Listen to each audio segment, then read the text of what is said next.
Hello, everybody. My name is Master Sergeant Ibrahim Fauna, and I'm from Sierra Leone, originally Sierra Leone. I'm a member of the Air Force Reserves, and I've been in for about 13 years now. I'm currently the non-commissioned officer in charge of the optometry department. I've been doing that for, like I said, almost 13 years. But I currently also work on the active duty side, and I'm flight chiefs for the TOPA flight. It's TRICARE operations and patient administration. I'll tell you guys this, when I moved to the United States, I knew that's something I wanted to do. Because when you grow up in Africa, you grew up in Sierra Leone, there's so much pride with the military out here in the United States. I mean, back home, what you know and what you hear is that, oh, I want to join the Army, I'm the Marines, kind of thing. Not until you get over here, and I understood that there are different branches of the military.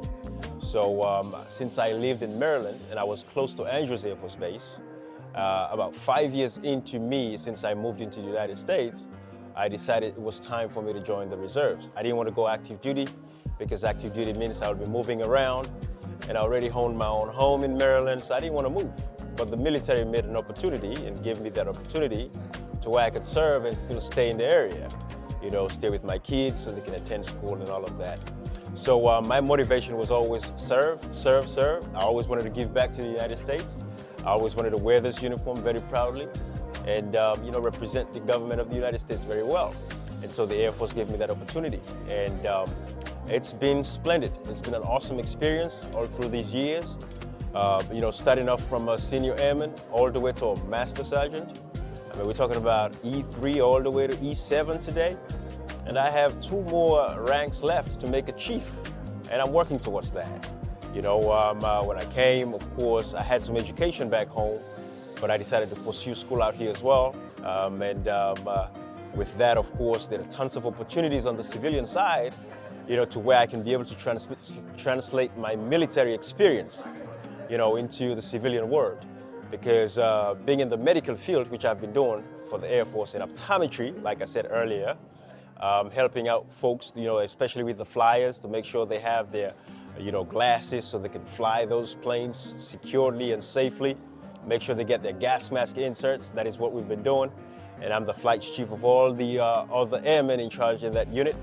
So it's been a wonderful job, very fulfilling.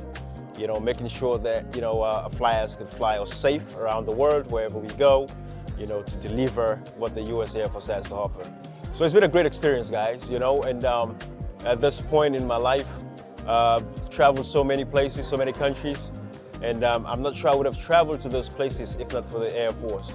So there's a lot of opportunities there, and I've been very appreciative of the opportunity that I've gotten, over the years. One of the most fulfilling part of me joining the Air Force is the fact that I even have my own son, my oldest son, who is now active duty.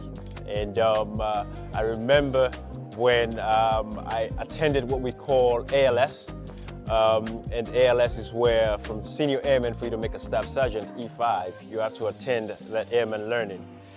If you don't go through that schooling, you would not be able to promote to staff sergeant. So I remember when I graduated from the ALS, it's a little bit of a big deal, and my son attended. Then he was probably like, 10 years old or so. And fast forward all the way through today's active duty, and he was motivated to join the Air Force, his security forces, and he's having a good time. You see, with the Air Force, like I said earlier, the great exciting opportunities that I've had in the Air Force, when I said something about the fact that I don't know if I would have gone to some of the places that I went. Last year alone, in May, I was in South Korea for like 2 weeks. It was a wonderful training, and I had an opportunity to fly with the pilots on the helicopters out there, learning and making sure we know how to respond to emergency situations, just in case, we have all this craziness going on, with the Russia and, Ukraine war, all these wars, right? And so we'll be able to respond in cases of casualties and stuff like that. That was a wonderful training.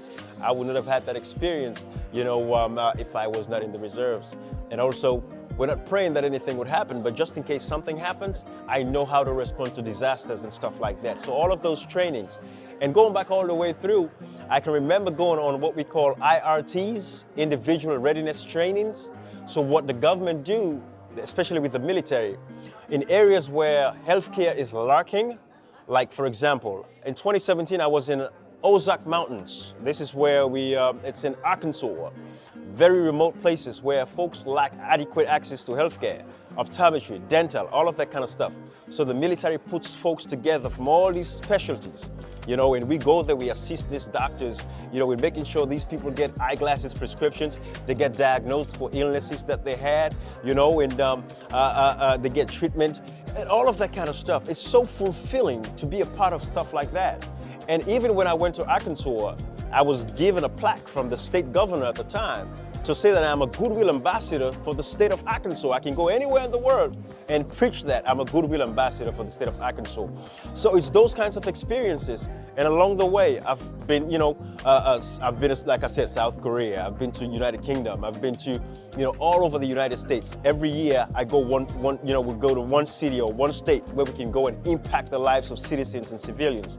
That's what the military does. So a lot of people think when you say military, you go into war. But at the same time, being in the military, you can give back to these communities because, again, it's your taxpayer dollars. That's how we get paid, you know. So last year, again, I was in Monroe, Louisiana. We had an IRT there, individual readiness training. We saw over 1,200 people within the community from all various specialties, optometry, dental, physicians, just, you know, wellness check, you know, behavioral health, mental health, all those kinds of stuff. So we had, you know, professionals, doctors that are looking into all of that. And believe it or not, people need those services.